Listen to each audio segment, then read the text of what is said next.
Welcome to Annecam Crossing the Atlantic Ocean, Episode 2.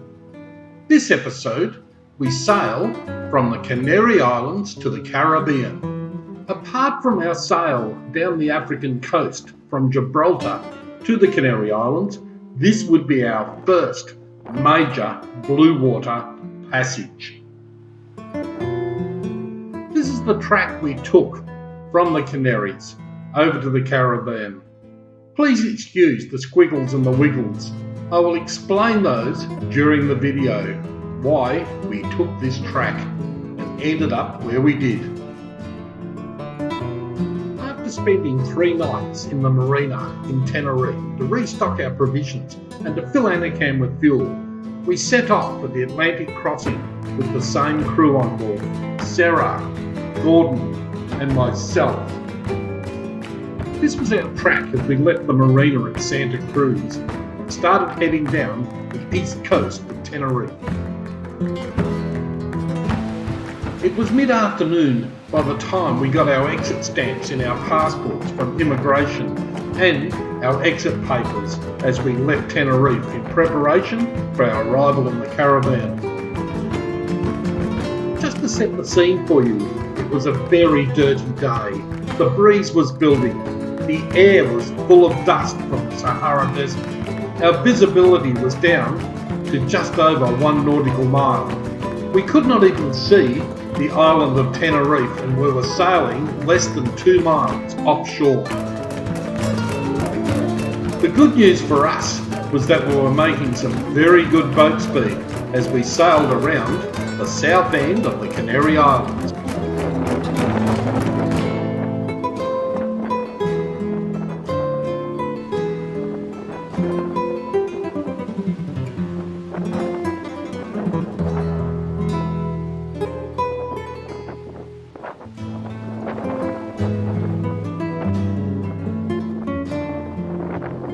The only downside to sailing downwind in rolly seas is the boat rolls from side to side constantly, making life below, trying to prepare meals in the galley, a bit of a chore.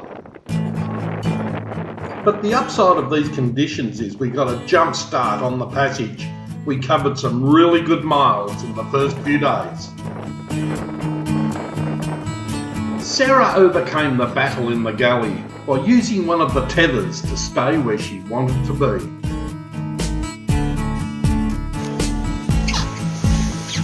We didn't realise at the time that all of this dust we were sailing under was going to cause some real issues down the track. The issue with the dust was that every day we had to climb up top onto the solar arch and clean the panels. Otherwise, they weren't producing any power that we needed for the autopilot. And we didn't realise that just over 3 days out, we had a problem with our battery bank. We had one battery which was dying very quickly and dragging the other batteries back. So we had to helm from that point on all the way to the Caribbean. The biggest issue by far for me personally was one of our crew members revealed that he suffered from mental illness, which put a whole new twist into crossing the Atlantic. And when I offered to have him medically evacuated off Annecam onto the next available commercial ship that was going by, I have never seen anybody recover so quickly, and he promised to pull his weight for the rest of the passage.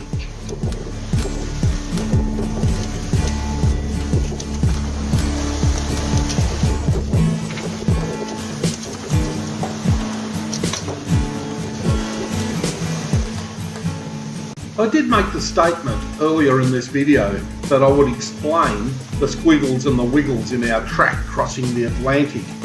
Well, this same crew member that we were having trouble with earlier on in the passage decided for some reason to sail back towards the Cape Verde Islands for almost an entire watch, sailing with the wind on the back of the Genoa, gripping it on one of the spreaders and causing all sorts of problems. From that point on, He was stood down as a watchkeeper and was nothing more than a passenger on board Annecam.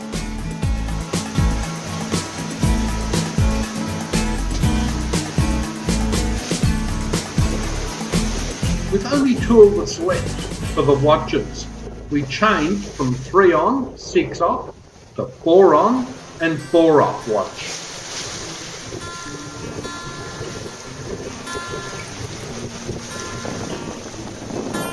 At about the same time as we finished changing the Genoa over to our smaller spare one, we had a pod of dolphins show up right out in the middle of the Atlantic to come and have a play on our bow. Things were on the improve.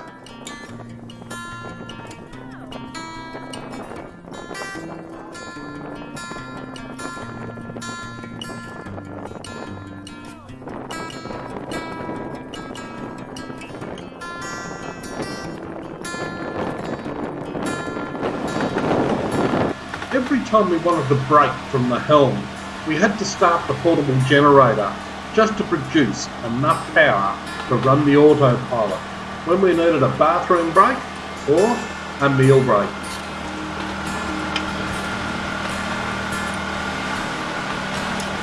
Before we left Gibraltar, we set up 2 lay-flat jacklines that run down the entire gunnels on both sides of Annecam. Plus, we had permanent tethers hooked up to those same jacklines. So every time we wanted to go forward, we had the safety of being clipped on. Talking about being clipped on, it was Sarah's job every morning to clip on, go forward and find all of the creatures that had jumped on as stowaways during the night, from flying fish to squid. We had a laugh one night as a flying fish hit Sarah in the back of the head. And once again, we released the small ones off Annecam.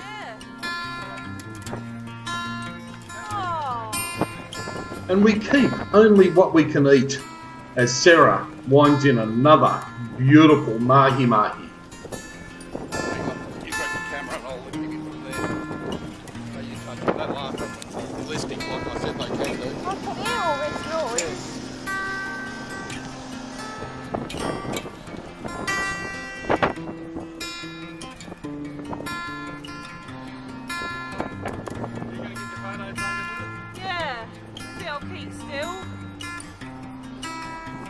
Yes, great photos, Sarah, with your fish, but he didn't keep still for you. There's nothing quite like fresh mahi-mahi, straight from the water onto our filleting board and then into the pan.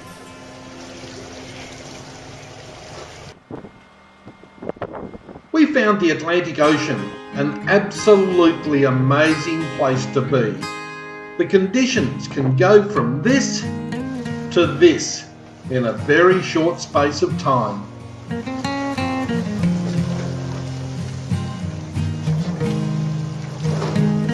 You've probably already guessed what we've sailed into.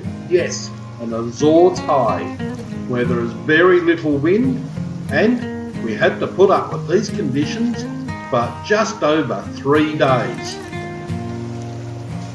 That's 3 days of very little progress towards our target.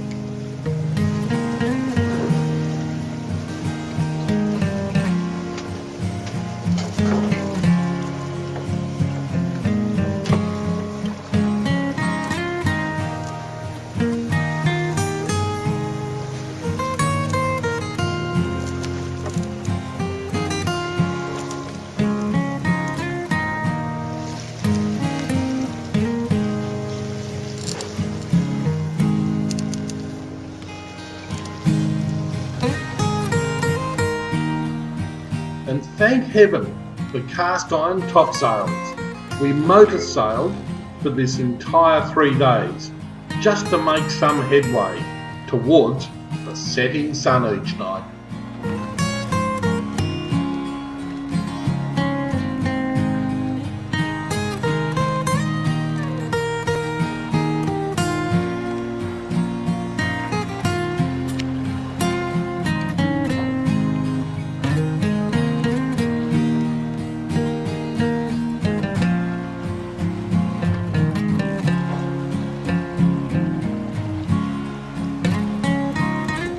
can feel the tranquility, and it really puts it into perspective of how small we really are in comparison with this ocean that we're trying to sail across.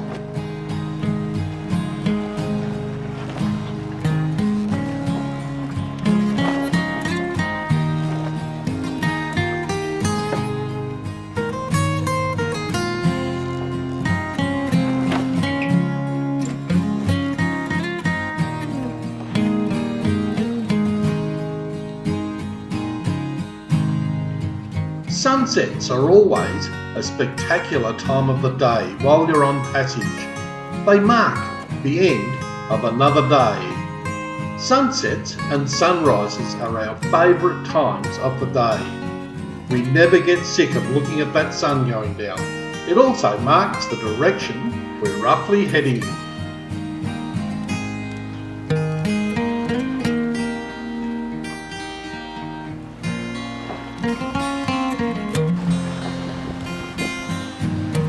The breeze is finally starting to fill in again after we sailed south far enough to break free from the clutches of that Azores high. So onward we go towards our target, the Caribbean.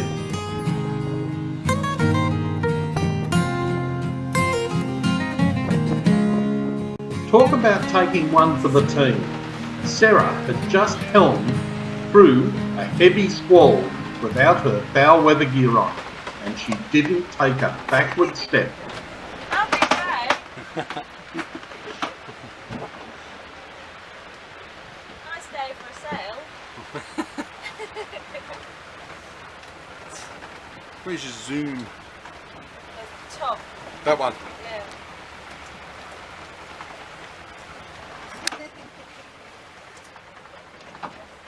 Like a wet puppy. We found the AIS transponder on board Annecam an absolute fantastic aid to avoiding other vessels. When we came across them, they could see us and we could see them.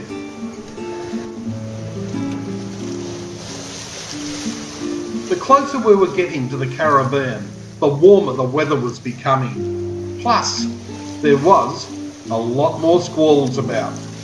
In the evenings, late in the afternoon, we would have whole lines of them coming through right through to just before dawn. They really kept us on our toes because there was either nothing in them or heaps of wind.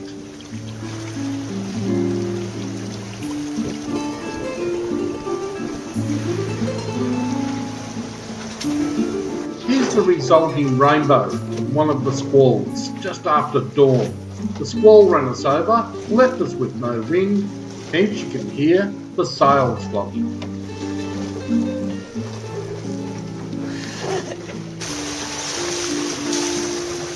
But was onward we go. Our destination is almost in sight.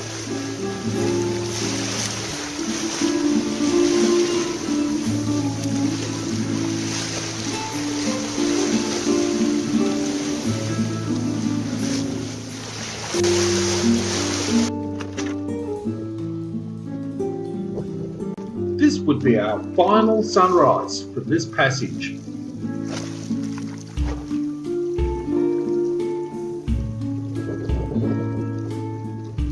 Land ho! That would be Guadeloupe.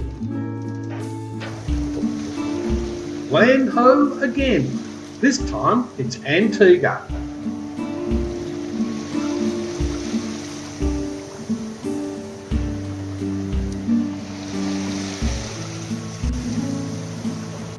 We cut a rig Annecam with the inner forestay and our small jib with the spare genoa up, just to try and make use of what breeze there is to get to our destination.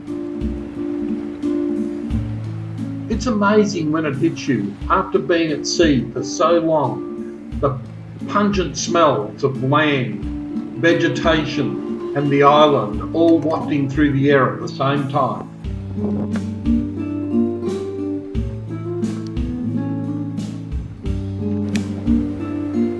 Our original plan was to sail across the Atlantic from the Canary Islands to the island of St. Martin to be our clearance location for the caravan, but not to be. The wind, the weather, and the squalls dictated where we would end up. So, Antigua it is, and a good choice by Sarah to turn in there. One very happy skipper, making landfall and getting everybody there safely, passengers included.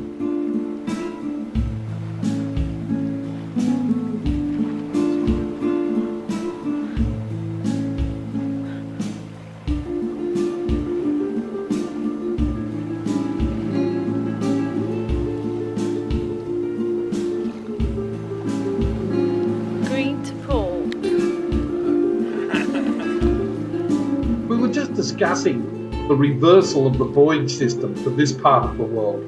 The rest of the world has red to port as you enter the harbour, green to starboard, but not the Americas.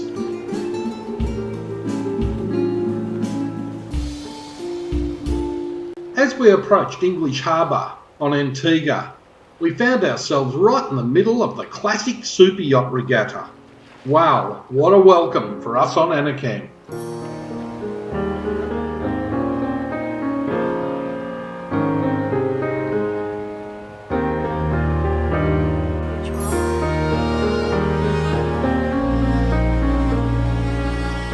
What a contrast it is to be anchored in English Harbour right outside Admiral Nelson's slipway and sail lock. The boat's not moving. The conditions in here are absolutely a glass out compared with the rolly old ride coming across the Atlantic Ocean. It was fantastic. I cleared our passenger off Annecam here in Antigua, and Sarah stayed on board until well after Annie came back on board.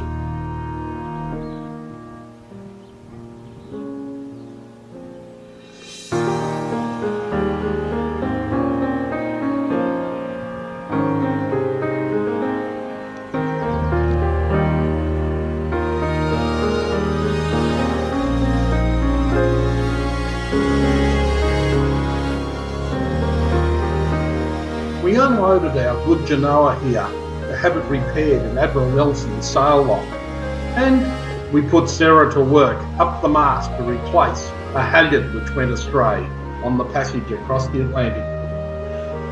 Next, we start our Caribbean adventure as we sail up to the British Virgin Islands to pick up Annie. Here is some of the video we did not include in the video. Oh shit, the sheet's just snapped, isn't it?